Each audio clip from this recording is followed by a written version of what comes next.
Hello. Today I'm going to read some Irish fairy tales that I found from this book called Irish Fairy Tales by James Stephens. It was written in 1920, so almost 100 years ago. So these are going to be some pretty retro fairy tales. So we're going to probably only do one, actually. There's 6 or 7 in this book, but I'll probably do a video for each one depending on how long they are. But anyway, the first one is called The Story of Tuan Cairill. Chapter 1. Finian, the abbot of Moville, went southwards and eastwards in great haste. News had come to him in Donegal that there were yet people in his own province who believed in gods that he did not approve of, and the gods that we do not approve of are treated scurvily, even by saintly men. He was told of a powerful gentleman who observed neither Saint's Day nor Sunday. A powerful person, said Finian. All that, was the reply.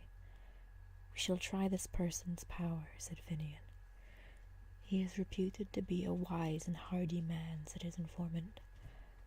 We shall test his wisdom and his hardihood. He is that gossip whispered. He is a magician. I will magician him, cried Finian angrily. Where does that man live? He was informed, and he proceeded in that direction without delay.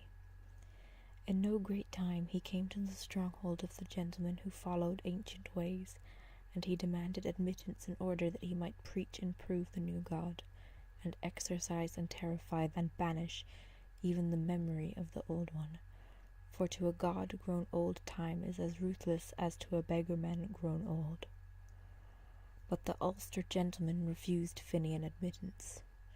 He barricaded his house, he shuttered his windows, and in a gloom of indignation and protest he continued the practices of 10,000 years, and would not hear Finian calling at the window or to time knocking at his door.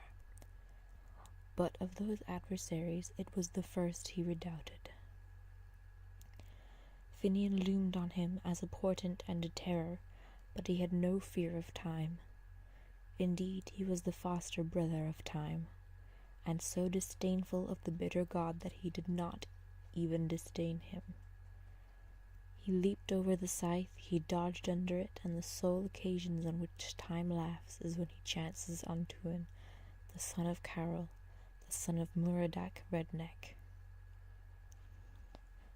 Chapter 2. Now Finian could not abide that any person should resist both the gospel and himself, and he proceeded to force the stronghold by peaceful but powerful methods. He fasted on the gentleman, and he did so to such purpose that he was admitted to the house. For to an hospitable heart the idea that a stranger may expire on your doorstep from sheer famine cannot be tolerated. The gentleman, however, did not give in without a struggle. He thought that when Finian had grown sufficiently hungry he would lift the siege and take himself off to some place where he might get food. But he did not know Finian. The great abbot sat down on a spot just beyond the door and composed himself to all that might follow from his action. He bent his gaze on the ground beneath his feet, and entered into a meditation from which he would only be released by admission or death. The first day passed quietly. Often the gentleman would send a servitor to spy if that deserter of the gods was still before his door, and each time the servant replied that he was still there. He will be gone in the morning, said the hopeful master. On the morrow the state of the siege continued, and through the day the servants were sent many times to observe through spy-holes. Go, he would say, and find out if the worshipper of new gods has taken himself away. But the servants returned each time with the same information. "The new druid is still there," they said.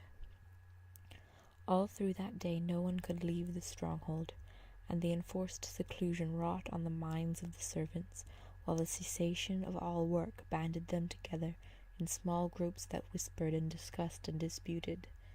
Then these groups would disperse to peep through the spy-hole at the patient, immobile figure seated before the door, wrapped in a meditation that was timeless and unconcerned. They took fright at the spectacle, and once or twice a woman screamed hysterically and was bundled away with a companion's hand clapped on her mouth, so that the ear of their master should not be affronted. "He has his own troubles," they said. "It is the combat of the gods that is taking place." So much for the women, but the men also were uneasy.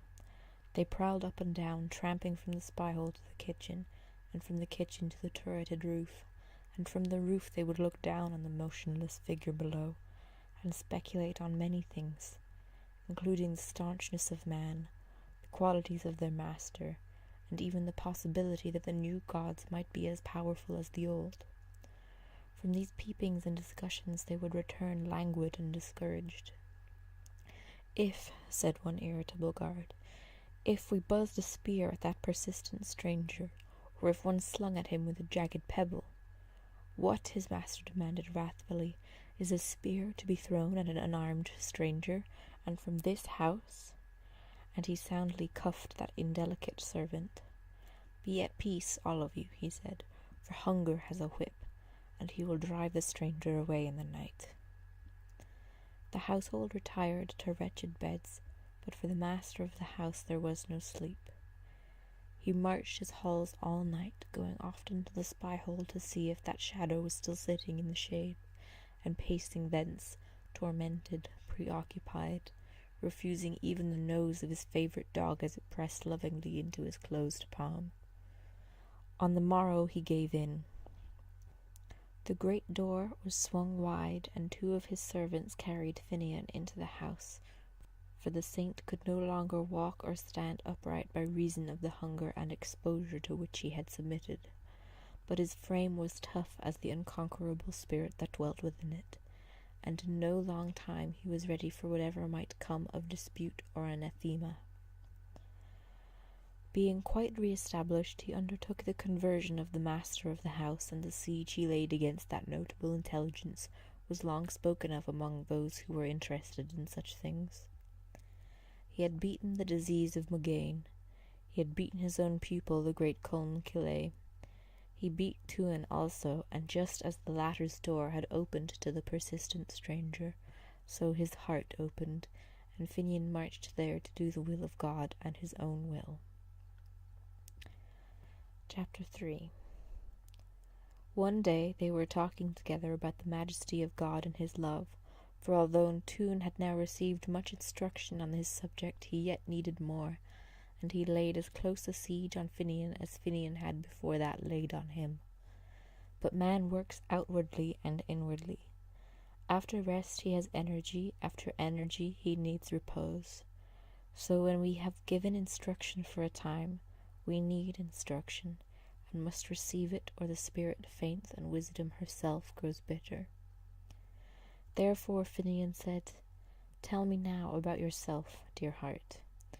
But Tuan was avid of information about the true God. No, he said, "the past has nothing more of interest for me, and I do not wish anything to come between my soul and its instruction. Continue to teach me, dear friend and saintly father." "I will do that," Finian replied, "but I must first meditate deeply on you, and must know you well. Tell me your past, my beloved, for a man is his past, and is to be known by it." But Tuan pleaded, "Let the past be content with itself, for man needs forgetfulness as well as memory."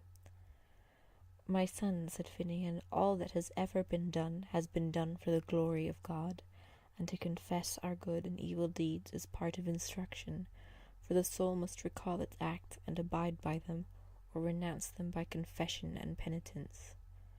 Tell me your genealogy first, and by what descent you occupy these lands and stronghold, and then I will examine your acts and your conscience." Tuan replied obediently, "I am known as Tuan, son of Cairill, son of Muradak Redneck, and these are the hereditary lands of my father." The saint nodded. "I am not as well acquainted with Ulster genealogies as I should be, yet I know something of them. I am by blood a Leinsterman," he continued. "Mine is a long pedigree," Tuan murmured. Finian received that information with respect and interest. "I also," he said, "have an honourable record." His host continued, "I am indeed Tuan, the son of Star and the son of Sarah, who was brother to Partholon. But," said Finian in bewilderment, "there is an error here, for you have recited two different genealogies." "Different genealogies indeed," replied Tuan thoughtfully, "but they are my genealogies." "I do not understand this," Finian declared roundly. "I am now known as Tuan MacCarroll," the other replied, "but in the days of old I was known as Tuan MacStarn MacSarah, the brother of Partholon," the saint gasped. "That is my pedigree," Tuan said. "But," Finian objected in bewilderment, "Partholon came to Ireland not long after the flood." "I came with him," said Tuan mildly. The saint pushed his chair back hastily and sat staring at his host, and as he stared the blood grew chill in his veins and his hair crept along his scalp and stood on end. Chapter 4. But Finian was not one who remained long in bewilderment. He thought on the might of God, and he became that might and was tranquil. He was one who loved God and Ireland, and to the person who could instruct him in these great themes, he gave all the interest of his mind and the sympathy of his heart. "It is a wonder you tell me, my beloved," he said, "and now you must tell me more." "What must I tell?" asked Tuan resignedly. "Tell me of the beginning of time in Ireland, and of the bearing of Partholon, the son of Noah's son." "I have almost forgotten him," said Tuan. "A greatly bearded, greatly shouldered man he was, a man of sweet deeds and sweet ways." "Continue, my love," said Finian. "He came to Ireland in a ship. 24 men and 24 women came with him. But before that time no man had come to Ireland, and in the western parts of the world no human being lived or moved. As we drew on Ireland from the sea, the country seemed like an unending forest. Far as the eye could reach, and in whatever direction, there were trees, and from these there came the unceasing singing of birds. Over all that land and the sun shone warm and beautiful, so that to our sea-weary eyes, our wind-tormented ears, it seemed as if we were driving on paradise. We landed, and we heard the rumble of water going gloomily through the darkness of the forest. Following the water, we came to a glade where the sun shone and where the earth was warmed, and there Partholon rested with his 24 couples, and made a city and a livelihood. There were fish in the rivers of Era, there were animals in her coverts, wild and shy and monstrous creatures ranged in her plains and forests, creatures that one could see through and walk through. Long we lived in ease, and we saw new animals grow, the bear, the wolf, the badger, the deer, and the boar. Partholon's people increased until from 24 couples there came 5,000 people, who lived in amity and contentment, although they had no wits. "They had no wits," Finian commented. "They had no need of wits," Tuan said. "I have heard that the firstborn were mindless," said Finian. "Continue your story, my beloved." "Then, sudden as a rising wind between one night and a morning, there came a sickness that bloated the stomach and purpled the skin, and on the 7th day all of the race of Partholon were dead, save one man only." "There always escapes one man," said Finian thoughtfully. "And I am that man," his companion affirmed. Tuan shaded his brow with his hand, and he remembered. Backwards through incredible ages, the beginning of the world in the first days of Era, and Finian, with his blood again running chill and his scalp crawling uneasily, stared backwards with him. Chapter 5. "Tell on, my love," Finian murmured. "I was alone," said Tuan. I was so alone that my own shadow frightened me. I was so alone that the sound of a bird in flight, of the creaking of a dew-drenched bough, whipped me to cover as a rabbit is scared to his burrow. The creatures of the forest scented me and knew I was alone. They stole with silken pad behind my back and snarled when I faced them. The long grey wolves with hanging tongues and staring eyes chased me to my cleft rock. There was no creature so weak but it might hunt me. There was no creature so timid but it might outface me. And so I lived for 2 tens of years and 2 years, until I knew all that a beast surmises and had forgotten all that a man had known. I could pad as gently as any. I could run as tirelessly. I could be invisible and patient as a wild cat crouching among leaves. I could smell danger in my sleep and leap at it with wakeful claws. I could bark and growl and clash with my teeth and tear with them. "Tell on, my beloved," said Finian. "You shall rest in God, dear heart." At the end of that time, said Tuan, Nemedes the son of Agnaman came to Ireland with a fleet of 34 barks, and in each bark there were 30 couples of people. "I have heard it," said Finian. "My heart leaped for joy when I saw the great fleet rounding the land, and I followed them along scarped cliffs, leaping from rock to rock like a wild goat, while the ships tacked and swung seeking a harbour. There I stooped to drink at a pool, and I saw myself in the chill water. I saw that I was hairy and tufty and bristled as a savage boar, that I was lean as a stripped brush, that I was greyer than a badger, withered and wrinkled like an empty sack, naked as a fish, wretched as a starving cow in winter, and on my fingers and toes there were great curving claws, so that I looked like nothing that was known, like nothing that was animal or divine. And I sat by the pool, weeping my loneliness and wildness and my stern old age, and I could no more cry and lament between the earth and the sky, while the beasts that tracked me listened from behind the trees or crouched among bushes to stare at me from the drowsy covert. A storm arose, and when I looked again from my tall cliff, I saw that great fleet rolling as in a giant's hand. At times they were pitched against the sky and staggered aloft, spinning gustily there like wind-blown leaves. Then they were hurled from these dizzy tops to the flat, moaning gulf, to the glassy, inky horror that swirled and whirled between 10 waves. At times a wave leaped howling under a ship, and with a buffet dashed it into air, and chased it upwards with thunder stroke on stroke, and followed again, close as a chasing wolf, trying with hammering on hammering to beat in the wide-wombed bottom and suck out the frightened lives through one black gape. A wave fell on a ship and sank it down with a thrust, stern as though a whole sky had tumbled at it, and the bark did not cease to go down until it crashed and sank in the sand at the bottom of the sea. The night came, and with it 1,000 darknesses fell from the screeching sky. Not a round-eyed creature of the night might pierce an inch of that multiplied gloom. Not a creature dared creep or stand, for a great wind strode the world, lashing its league-long whips and cracks of thunder, and singing to itself, now in a world-wide yell, now in an ear-dizzying hum and buzz, or with long snarl and whine. It hovered over the world, searching for life to destroy.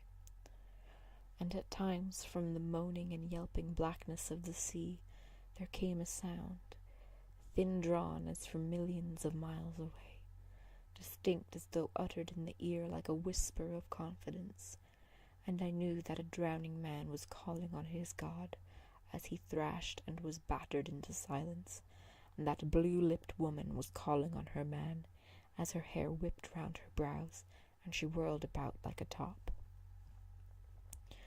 Around me the trees were dragged from earth with dying groans. They leaped into the air and flew like birds. Great waves whizzed from the sea, spinning across the cliffs and hurtling to the earth in monstrous clots of foam. The very rocks came trundling and sidling and grinding among the trees, and in that rage and in that horror of blackness I fell asleep, or I was beaten into slumber. Chapter 6. There I dreamed, and I saw myself changing into a stag in dream, and I felt in dream the beating of a new heart within me. And in dream I arched my neck and braced my powerful limbs. I awoke from the dream, and I was that which I had dreamed. I stood a while stamping upon a rock, with my bristling head swung high, breathing through wide nostrils all the savour of the world, for I had come marvellously from decrepitude to strength. I had writhed from the bonds of age and was young again. I smelled the turf and knew for the first time how sweet that smelled. And like lightning my moving nose sniffed all things to my heart and separated them into knowledge. Long I stood there, ringing my iron roof on stone, and learning all things through my nose. Each breeze that came from the right hand or the left brought me a tale. A wind carried me the tang of wolf, and against that smell I stared and stamped, and on a wind where there came the scent of my own kind, and at that I belled. Oh, loud and clear and sweet was the voice of the great stag. With what ease my lovely note went lilting. With that joy I heard the answering call. With what delight I bounded, bounded, bounded, light as a bird's plume, powerful as a storm, untiring as the sea. Here now was an ease in 10-yard springings, with a swinging head, with the rise and fall of a swallow, with the curve and flow and urge of an otter of the sea. What a tingle dwelt about my heart!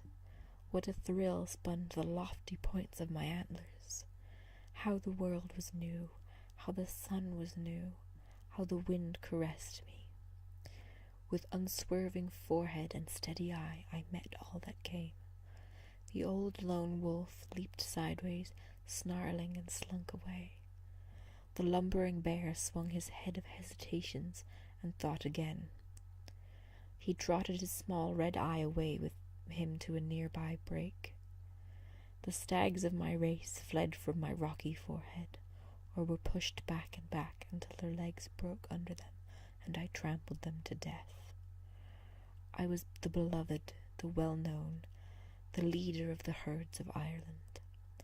And at times I came back from my boundings about Era, for the strings of my heart were drawn to Ulster, and standing away, my wide nose took the air, while I knew with joy, with terror, that men were blown on the wind. A proud head hung unto the turf then, and the tears of memory rolled from a large, bright eye. At times I drew near, delicately standing among thick leaves, or crouched in long-grown grasses, and I stared and mourned as I looked on men. For Nemit and the 4 couples had been saved from that fierce storm, and I saw them increase and multiply until 4,000 couples lived and laughed, and were riotous in the sun, for the people of Nemit had small minds, but great activity. They were savage fighters and hunters. But one time I came, drawn by that intolerable anguish of memory, and all of these people were gone. The place that knew them was silent. In the land where they had moved, there was nothing of them but their bones that glinted in the sun.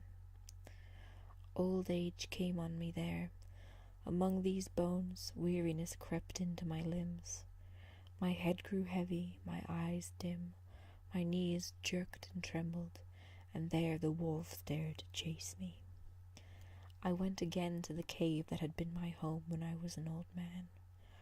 One day I stole from the cave to snatch a mouthful of grass, for I was closely besieged by wolves. They made their rush, and I barely escaped from them. They sat beyond the cave, staring at me. I knew their tongue. I knew all that they said to each other, and all that they said to me. But but there was yet a thud left in my forehead, a deadly trample in my hoof. They did not dare come into the cave. "Tomorrow," they said, "we will tear out your throat and gnaw on your living haunch." Chapter 7. Then my soul rose to the height of doom, and I intended all that might happen to me, and agreed to it. "Tomorrow," I said, "I will go out among ye, and I will die." And at that the wolves howled joyfully, hungrily, impatiently. I slept, and I saw myself changing into a boar in dream, and I felt in dream the beating of a new heart within me, and in dream I stretched my powerful neck and braced my eager limbs. I awoke from my dream, and I was that which I had dreamed. The night wore away, the darkness lifted, the day came, and from without the cave the wolves called to me, "Come out, O skinny stag, come out and die." And I, with joyful heart, thrust a black bristle through the hole of the cave, and when they saw that wriggling snout, those curving tusks, that red, fierce eye, the wolves fled yelping, tumbling over each other, frantic with terror, and I behind them, a wild cat for leaping, a giant for strength, a devil for ferocity, a madness and gladness of lusty, unsparing life, a killer, a champion, a boar who could not be defied. I took the lordship of the boars of Ireland. Wherever I looked among my tribes, I saw love and obedience. Whenever I appeared among the strangers, they fled away. Ah, the wolves, they feared me then, and the great grim bear went bounding on heavy paws. I charged him at the head of my troop, and rolled him over and over, but it is not easy to kill the bear, so deeply is his life packed under that stinking pelt. He picked himself up and ran, and was knocked down, and ran again blindly, butting into trees and stones. Not a claw did the big bear flash, not a tooth did he show, as he ran whimpering like a baby, or as he stood with my nose rammed against his mouth, snarling up into his nostrils. I challenged all that moved, all but one, for men had again come to Ireland. Semyon, the son of Stereath, with his people, from whom the men of Domnan and the Fir Bolg and the Gellion are descended. These I did not chase, and when they chased me, I fled. Often I would go, drawn by my memoried heart, to look at them as they moved among their fields, and I spoke to my mind in bitterness. When the people of Partholon were gathered in council, my voice was heard. It was sweet to all who heard it, and the words I spoke were wise. The eyes of women brightened and softened when they looked at me. They loved to hear him when he sang, "Who now wanders in the forest with a tusky herd." Chapter 8. Old age again overtook me. Weariness stole into my limbs, and anguish dozed into my mind. I went to my Ulster cave, and dreamed my dream, and I changed into a hawk. I left the ground. The sweet air was my kingdom, and my bright eye stared on 100 miles. I soared, I swooped, I hung motionless as a living stone over the abyss. I lived in joy and slept in peace, and had my fill of the sweetness of life. During that time, Beothach, the son of Earbanol, the prophet, came to Ireland with his people, and there was a great battle between his men and the children of Semyon. Long I hung over that combat, seeing every spear that hurtled, every stone that whizzed from a sling, every sword that flashed up and down, and the endless glittering of the shields. And at the end I saw that the victory was with Earbanol, and from his people the Tuatha Dé and Ande came. Although their origin is forgotten and learned people, because of their excellent wisdom and intelligence, say that they came from heaven. These are the people of Faerie, all these are the gods. For long, long years I was a hawk. I knew every hill and stream, every field and glen of Ireland. I knew the shape of cliffs and coasts, and how all places looked under the sun or moon, and I was still a hawk when the sons of Mill drove the Tuatha De Danann under the ground, and held Ireland against arms or wizardry, and this was the coming of men and the beginning of genealogies. Then I grew old, and in my Ulster cave close to the sea I dreamed my dream, and in it I became a salmon. The green tides of ocean rose over me in my dream, so that I drowned in the sea and did not die. For I awoke in deep waters, and I was that which I dreamed. I had been a man, a stag, a boar, a bird, and now I was a fish. In all my changes I had joy and fullness of life, but in the water joy lay deeper, life pulsed deeper. For on land or air there is always something excessive and hindering, as arms that swings at the side of a man, and which the mind must remember. The stag has legs to be tucked away for sleep and untucked for movement, and the bird has wings that must be folded and pecked and cared for. But the fish has but one piece, and from his nose to his tail he is complete, single, and unencumbered. He turns in one turn, and goes up and down and round in one sole movement. How I flew through the soft element, how I joyed in the country where there is no harshness, in the element which upholds and gives away, which caresses and lets go, and will not let you fall.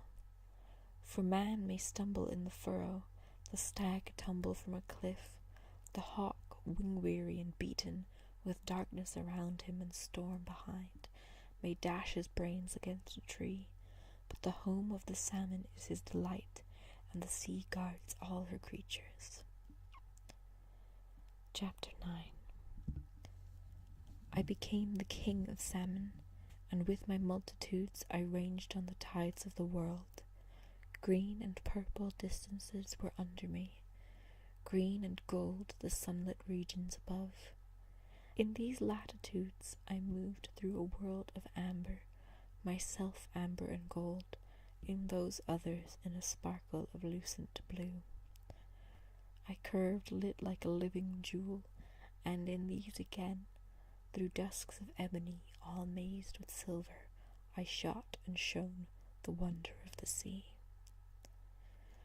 I saw the monsters of the uttermost ocean go heaving by, and the long, lithe brutes that are toothed to their tails, and below, where gloom dipped down on gloom, vast livid tangles that coiled and uncoiled, and lapsed down steeps and hells of the sea where even the salmon could not go. I knew the sea. I knew the secret caves where ocean roars to ocean, the floods that are icy cold, from which the nose of a salmon leaps back as at a sting, and the warm streams in which we rocked and dozed and were carried forward without motion. I swam on the outermost rim of the great world, where nothing was but the sea and the sky and the salmon, where even the wind was silent and the water was clear as clean grey rock. And then far away in the sea I remembered Ulster, and there came on me an instant, uncontrollable anguish to be there. I turned, and through days and nights I swam tirelessly, jubilantly, with terror wakening in me too, and a whisper through my being that I must reach Ireland or die. I fought my way to Ulster from the sea. Ah, how that end of the journey was hard! A sickness was racking in every one of my bones, a languor and weariness creeping through my every fibre and muscle. The waves held me back and held me back. The soft waters seemed to have gone hard, and it was as though I were urging through a rock as I strained towards Ulster from the sea. So tired I was, I could have loosened my frame and been swept away. I could have slept and been drifted and wafted away, swinging on grey-green billows that had turned from the land and were heaving and mounting and surging to the far blue water. Only the unconquerable heart of the salmon could brave that end of toil. The sound of the rivers of Ireland racing down to the sea came to me in the last numb effort. The love of Ireland bore me up. The gods of the rivers trod to me in the white-curled breakers, so that I left the sea at long, long last, and I lay in sweet water in the curve of a crannied rock, exhausted, 3 parts dead, triumphant. Chapter 10. Delight and strength came to me again, and now I explored all the inland ways, the great lakes of Ireland and her swift brown rivers. What a joy to lie under an inch of water basking in the sun, or beneath a shady ledge to watch the small creatures speed like lightning on the rippling top. I saw the dragonflies flash and dart and turn with a poise, with a speed that no other winged thing knows. I saw the hawk hover and stare and swoop. He fell like a falling stone, but he could not catch the king of salmon. I saw the cold-eyed cat stretching along a bough level with the water, eager to hook and lift the creatures of the river. And I saw men. They saw me also. They came to know me and look for me. They lay in wait at the waterfalls up which I leaped like a silver flash. They held out nets for me. They hid traps under leaves. They made cords of the colour of water, of the colour of weeds. But this salmon had a nose that knew how a weed felt, and how a string. They drifted meat on a sightless string, but I knew of the hook. They thrust spears at me, and threw lances which they drew back again with a cord. Many a wound I got from men, many a sorrowful scar. Every beast pursued me in the waters and along the banks. The barking black-skinned otter came after me in lust and gust and swirl. The wildcat fished for me. The hawk and the steep-winged, spear-beaked birds dived down on me, and the men crept on me with nets the width of a river, so that I got no rest. My life became a ceaseless scurry and wound and escape, a burden and anguish of watchfulness. And then I was caught. Chapter 11. The fisherman of Cairill, the king of Ulster, took me in his net.